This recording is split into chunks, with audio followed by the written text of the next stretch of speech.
Are you a rogue? 'Cause you stole my heart. I'm gonna need some fire resistance because you are hot.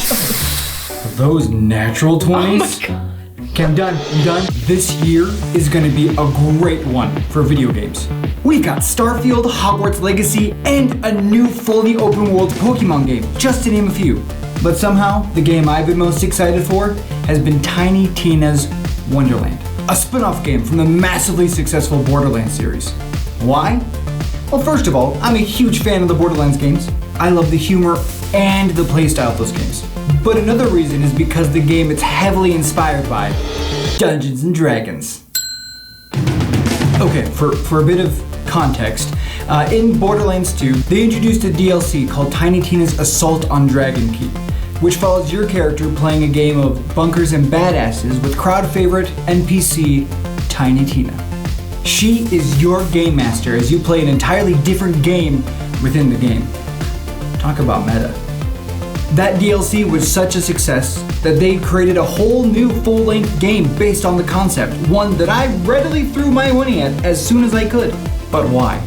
Why would Borderlands, an irreverent first-person shooter based in a sci-fi setting, pay such an homage to Dungeons and Dragons? And what is so great about Dungeons and Dragons?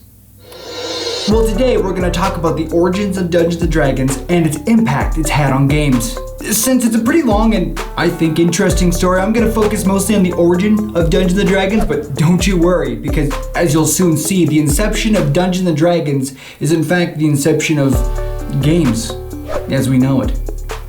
This is Andrew Reid's Legends.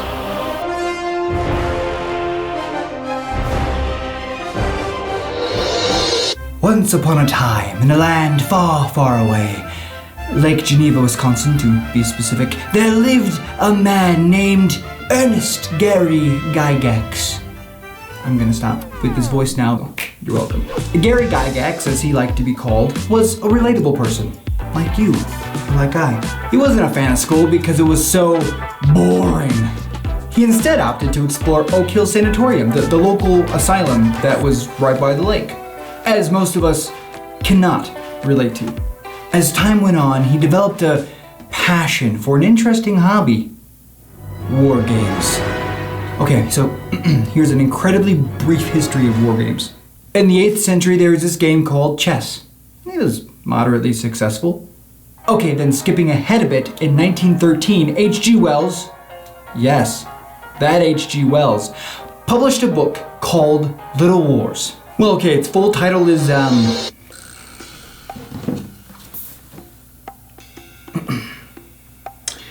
Little Wars.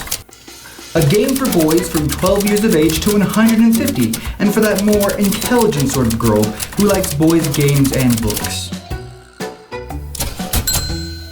The game gave detailed instructions to a simple, yet fun, miniature wargaming experience, along with some philosophical musings on war itself. Obviously, people liked it because people have been making updates and new variations of war games even up to this day.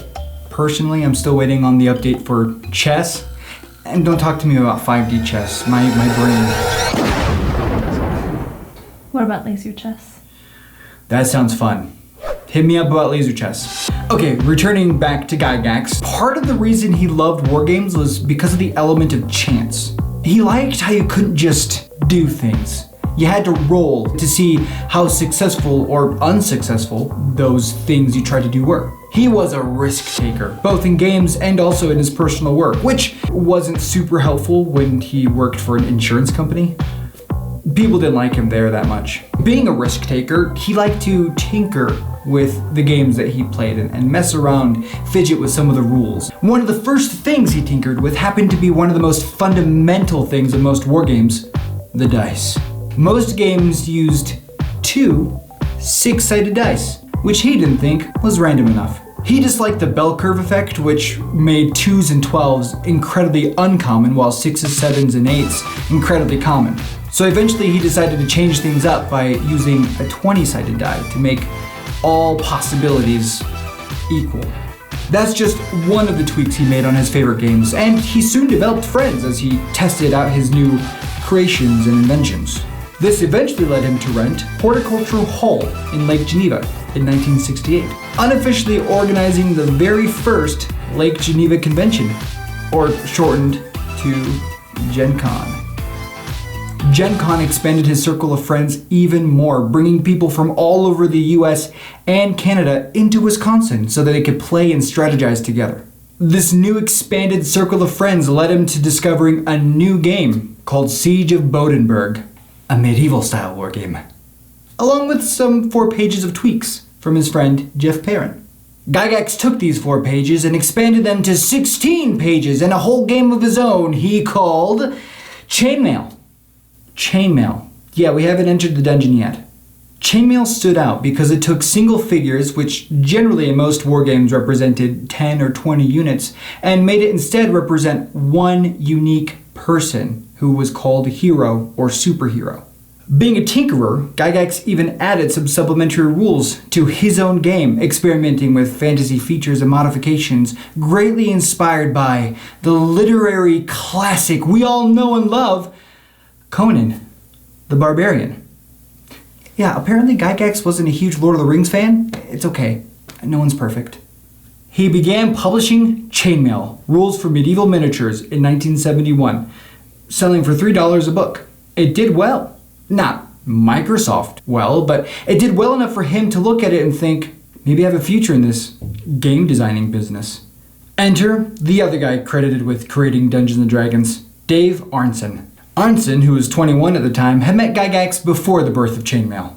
Arneson was the first one to see potential in Gygax as a game developer, or at least potential in the games that Gygax developed. He loved the potential it had for freeform and improvisation. The game didn't bog itself down with being historically accurate or needing too many rules to do whatever you wanted to do.